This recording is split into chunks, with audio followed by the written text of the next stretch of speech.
एक सेठ जी ने अपने छोटे भाई को 3 लाख रुपए व्यापार के लिए दिए। उसका व्यापार बहुत अच्छा जम गया, लेकिन उसने रुपए बड़े भाई को वापस नहीं लौटाए। आखिर दोनों में झगड़ा हो गया और झगड़ा भी इस सीमा तक बढ़ गया कि दोनों का एक दूसरे के यहाँ पर आना जाना बिल्कुल बंद हो गया। घृणा व द्वेष का आंतरिक संबंध अत्यंत गहरा हो गया। सेठ जी हर समय हर संबंधी के सामने अपने छोटे भाई की निंदा, निरादर और आलोचना करने लगे। सेठ जी अच्छे साधक भी थे, लेकिन इस वजह से उनकी साधना लड़खड़ाने लगी।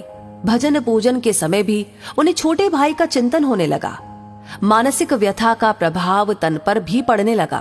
बेचैनी बढ़ गई, समाधान नहीं मिल रहा था। आखिर वे एक संत के पास गए और अपनी सारी व्यथा सुनाई। संत श्री ने कहा कि बेटा, तू चिंता मत कर, ईश्वर कृपा से सब ठीक हो जाएगा। तुम कुछ फल व मिठाइयां लेकर अपने छोटे भाई के यहाँ जाना और मिलते ही उससे केवल इतना कहना, अनुज, सारी भूल मुझसे हुई है, मुझे क्षमा कर दो। सेठ जी ने कहा, महाराज, मैंने ही उनकी मदद की है और क्षमा भी मैं ही मांगू? संत श्री ने उत्तर दिया, परिवार में ऐसा कोई भी संघर्ष नहीं हो सकता जिसमें दोनों पक्षों की गलती न हो। चाहे एक पक्ष की भूल 1% हो, दूसरे पक्ष की 99%, पर भूल दोनों तरफ से होगी। सेठ जी की समझ में तो कुछ भी नहीं आ रहा था। उन्होंने कहा कि महाराज, मुझसे क्या भूल हुई? संत श्री ने कहा कि बेटा, तुमने मन ही मन अपने छोटे भाई को बुरा समझा, यही है तुम्हारी पहली भूल। तुमने उसकी निंदा, आलोचना और तिरस्कार किया, ये है तुम्हारी दूसरी भूल। क्रोधपूर्ण आंखों से उसके दोषों को देखा, ये है तुम्हारी तीसरी भूल। अपने कानों से उसकी निंदा सुनी, ये है तुम्हारी चौथी भूल। तुम्हारे हृदय में छोटे भाई के प्रति क्रोध व घृणा है और ये है तुम्हारी आखिरी भूल। अपनी इन भूलों से तुमने अपने छोटे भाई को दुख दिया है। तुम्हारा दिया दुख ही कई गुना होकर तुम्हारे पास लौटा है। जाओ, अपनी भूल के लिए क्षमा मांगो, नहीं तो तुम न चैन से जी सकोगे और न चैन से मर सकोगे। क्षमा मांगना बहुत बड़ी साधना है और तुम तो एक बहुत अच्छे साधक हो। सेठ जी की आंखें खुल गई। संत श्री को प्रणाम करके वे छोटे भाई के घर पहुंचे। सब लोग भोजन की तैयारी में थे। उन्होंने दरवाजा खटखटाया। दरवाजा उनके भतीजे ने खोला। सामने ताऊजी को देखकर वह अवाक सा रह गया और खुशी से झूमकर जोर जोर से चिल्लाने लगा, मम्मी पापा, देखो कौन आए हैं, ताऊजी आए हैं, ताऊजी आए हैं। माता पिता ने दरवाजे की तरफ देखा, सोचा कहीं हम सपना तो नहीं देख रहे। छोटा भाई हर्ष से पुलकित हो उठा। 15 वर्ष के बाद आज बड़े भैया घर पर आए हैं। प्रेम से गला रुंध गया, कुछ बोल न सका।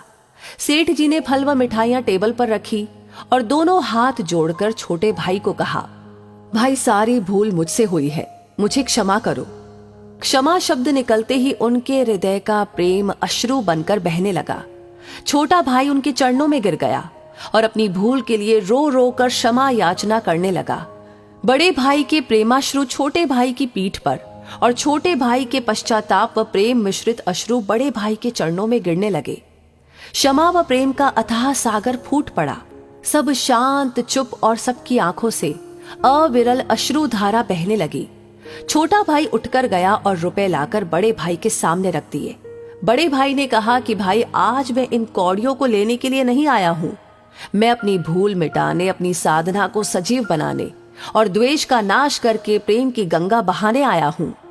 मेरा आना सफल हो गया, मेरा दुख मिट गया।